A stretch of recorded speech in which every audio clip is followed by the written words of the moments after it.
This is the first official video launch for this channel. We've had some pilot tests, basically. This is going to be the first one, so this one will be labeled number 1, and I'm going to index them going forward. So if you're watching this, it is pre-recorded. It is the eve of the big election. So this will actually be up tomorrow night. We probably won't know who won the election when this is up. But that's where we're at this moment in time. We have an election coming up. Okay, personally, I've moved off of it. I'm not into the politics anymore. Okay, now this isn't a vapid or obtuse thing, so don't break me down to that level yet. I'm not doing a both sides type thing, a whataboutism. I'm not going to make any false equivalencies. There are differences. The problem is how we got those differences, what those differences actually are, what is real and what isn't, what is a real grievance and what is a manufactured grievance. We have a lot of problems with our politics. We have a lot of problems with this both sides type thing. That there are even two sides, that there is such a vehement insistence that half of us are wrong and half of us are right. Something's going on and it's not good. And that's the kind of stuff we're going to talk about. How do we get to eye level? How do we get heart to heart? How do we start to understand that we're being manipulated? And I'm not talking in any conspiratorial fashion. So what we're going to do right now in this first video is I'm just going to kind of lay out where we're going to go. Where we're going to go in the next several videos, what I'm trying to do. And I also want to tell you about something I recently experienced. So, I started to do a channel about 4 years ago, 5 years ago even, almost 5 years ago. I wanted to do a podcast. I wanted to put all my ideas together for a lot of reasons I won't get into. But I started looking at YouTube a lot. For the first time, just about 5 years ago. Now, I mean, I always used YouTube, I always looked at things, but what is actually going on YouTube in terms of a space where we get our news, where we're influenced, where we're picking up information? And I became really familiar with several YouTubers. Now, I'm not talking like in the fashion world or, the personal blog type stuff, or I'm talking mainly in this intellectual dark web that they call it. Okay, I had several years ago, 2016, somebody told me to check out Jordan Peterson. And speaking of Jordan Peterson, the last couple of weeks as I started to kind of launch this channel, I made some experimental videos, played with the shorts, played with all the components here a little bit.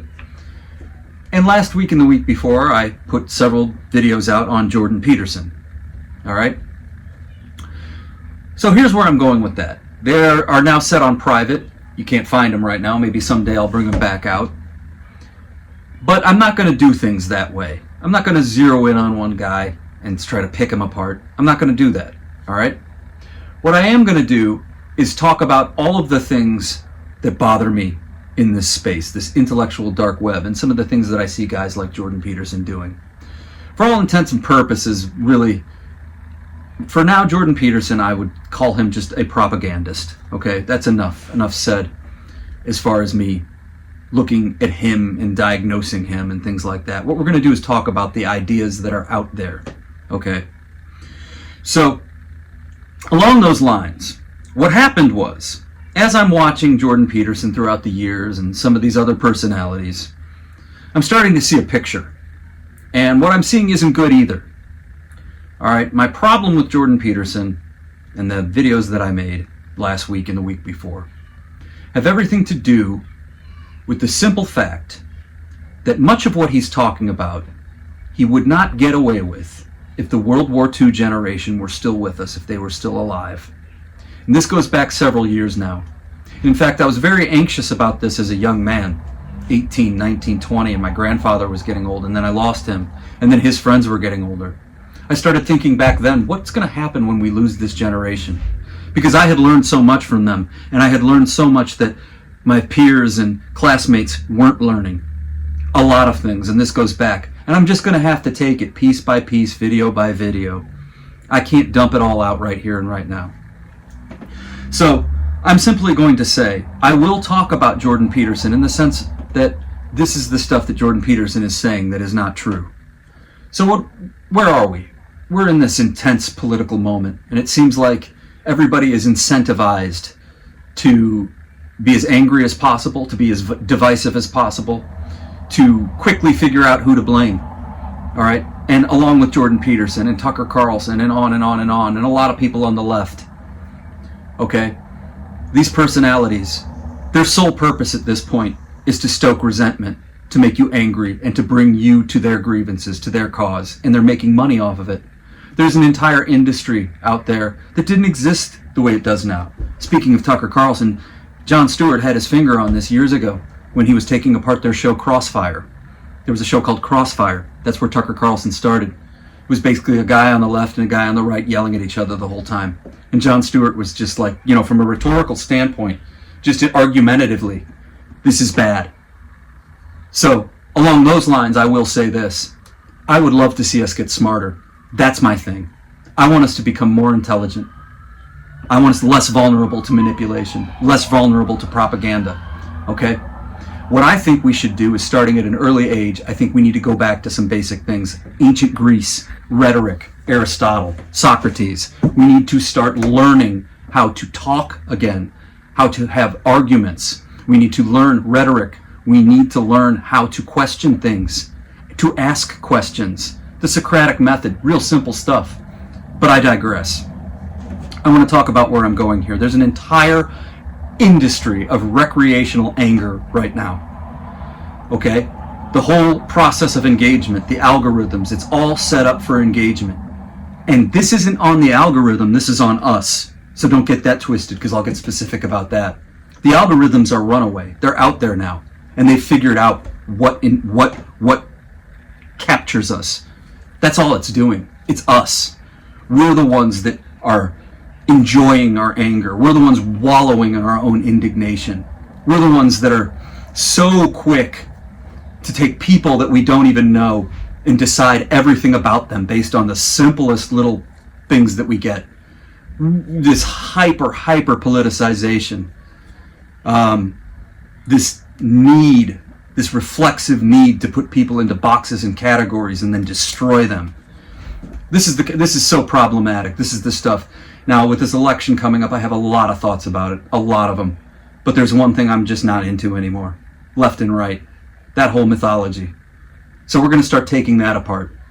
So here's where we're going. I want to put something out in the world that is a direct confrontation to this idea that we need to be divided, that there's an enemy out there.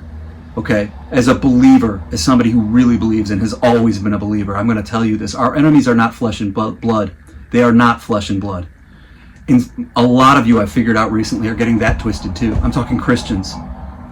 The saying is that our enemies are not flesh and blood. That doesn't mean that you look at flesh and blood and you decide that you're looking at a human being and you say, you know what? Our enemies aren't flesh and blood and you're a demon. That's not what this is about. That's not what that saying's about. It's about not doing that. But I see people getting that twisted too. Okay?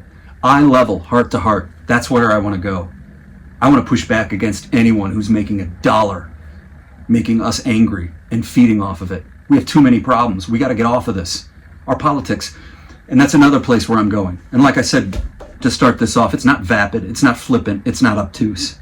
When I say that our political system is broken, I mean that at a very minute structural level, from top to the bottom.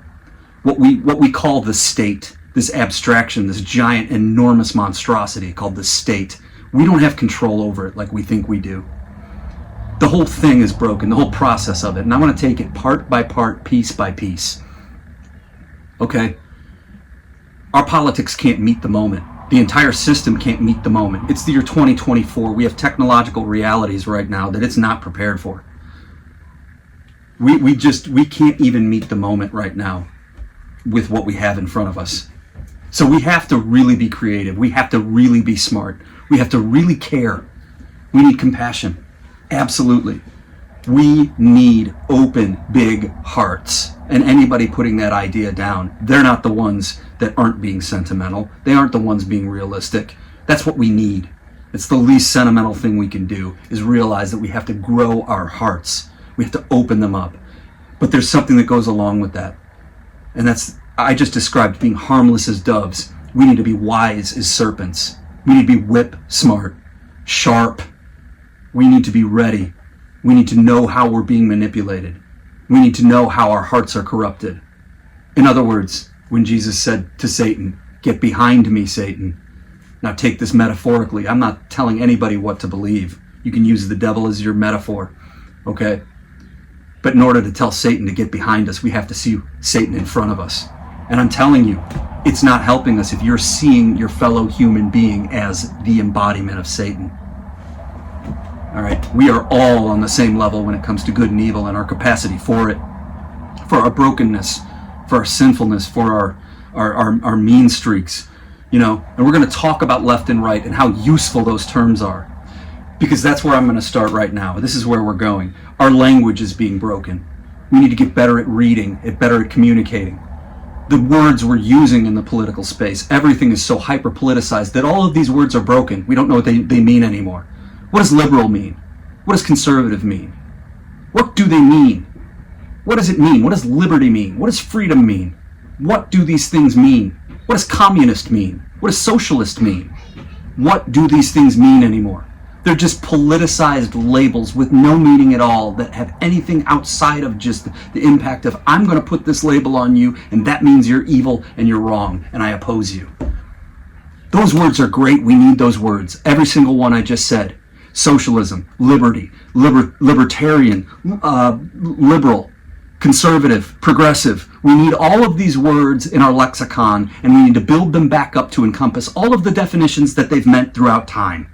We need to get back to words and what they actually mean, and take them out of the political arena just for a moment so we can use them correctly again. Because the way we use our words has everything to do with how we think, and we're not thinking very well. So we need to get back to these words. Stop using liberal or conservative as pejoratives, as a put down. Stop doing it. Let's just start there. Learn what it means, and then understand that we all know beautiful people who are more or less liberal or conservative, and we need them. We need their perspectives. We need a range of liberal and conservative. And I'm going to get down to that too. So that's a big thing. Our language. Politicization. Get used to that word. We are hyper-politicized. Our language is being destroyed by it. Talk about Orwell and Orwellian. That's what we're talking about, okay? So the areas I really want to focus on is exactly where are we being manipulated? Why do we keep getting it wrong? Why do we keep going in circles? Okay, and that's because here are some of the things. I don't think we understand propaganda. I don't think we know what propaganda is. So we're going to take propaganda piece by piece starting this week. Technology. I don't think we understand the word technique or technology very well anymore.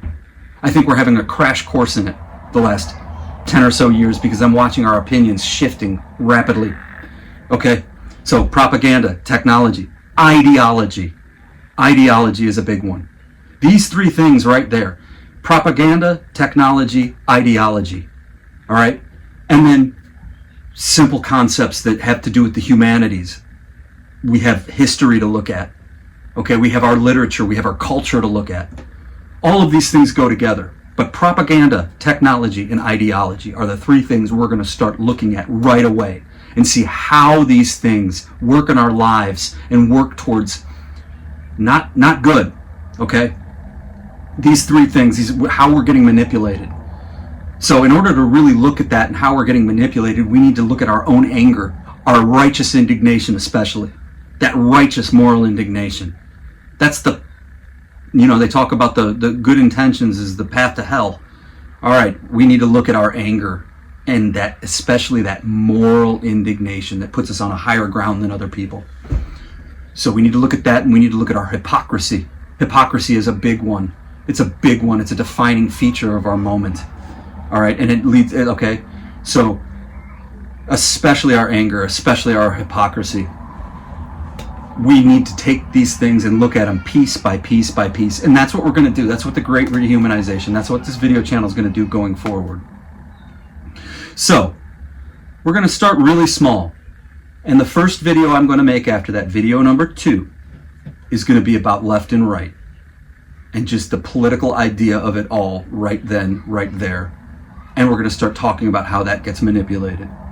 So we're going to do a couple of real short videos about World War II, about ideology, about the totalitarian regimes that came out of the 20th century and what we can learn from them, because we're getting almost everything wrong about that. Back again to the greatest generation, the World War II generation. They're not here. They are not here. And all of my fears that go back 20 years are coming true. That generation is not here, and we are getting everything wrong about what was relevant then. We have to get on that. So we're going to talk about the totalitarianism and what that really means for us right now. All right, and I'm telling you, nobody's on the right side of that. You can't break that down into, Republicans and Democrats. It's not going to work. I'm telling you that right now.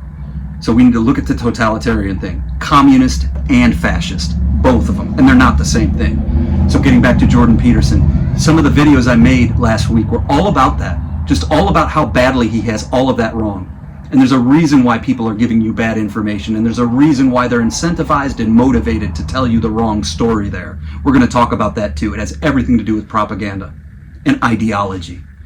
Ideologues trying to get you to their side of anger, trying to make you angry, to win something, leave their mark on history. I don't know what it is, but it's a fantastic game of narcissism going on out there. It's bad. Okay, so we're gonna talk about World War II. We're gonna talk about propaganda. We're gonna start to take that subject and start breaking that down into videos. So the next one we're gonna do is going to be about this idea of left and right. Okay, and then look for one about propaganda. They'll be numbered. I might move around things sometimes, so don't hold me to my word here. But this is the first one. Welcome to the Great Rehumanization. After this election, which this video will be made before that, I just want to encourage everybody. Don't be manipulated in your anger. You can be angry about whatever you want, but the minute you start acting on your anger, you are being manipulated. There's no question about it. There is no question about it, especially in this moment in time. All right, so consider the idea that even if you feel that you know every problem out there, we really need to be honest, okay? But what we need to do is don't act on any anger right now. I implore all of us, don't do it. All right, these next coming days, it's in months, and I mean, we have a challenge up ahead, the long haul. It doesn't matter what side of this you're on. Okay, it doesn't matter who you're voting for or whatever's going on. It doesn't end tomorrow. It doesn't end in the next 2 weeks. We have work to do as human beings. Love thy neighbor. Be wise as serpents and harmless as doves. I'll keep repeating those things. Do not conform to this world. Be transformed by the renewal of your mind so that you know what is good and you can discern. All right? I'll see you next time with video 2. Just look for the number on them and we'll be able to trace things back to it. We have a lot to talk about. We got to break it into real small pieces. Peace.